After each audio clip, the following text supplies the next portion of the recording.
You get into a drive-in that has not performed on the P&L at maybe food costs. So you're going to have to address that a little bit more than the store that's not performing on labor or, Right. controllables, uniforms, and things like that. So those items we have to individualize, but the 10 to 12 items that we always look for, cleanliness, staffing, things like that, inside outside presence, those are things we just look for every single visit. And it really keeps us on track.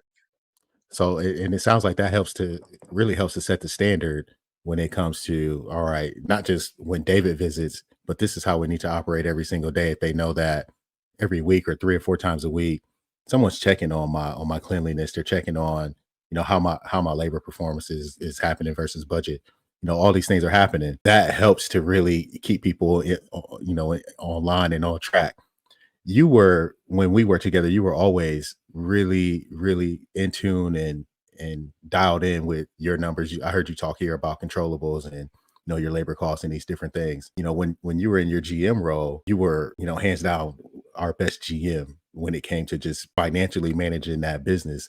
How much do you have to teach those components now? And what advice could you give to a new GM or a future GM when it comes to just running the financials in a business?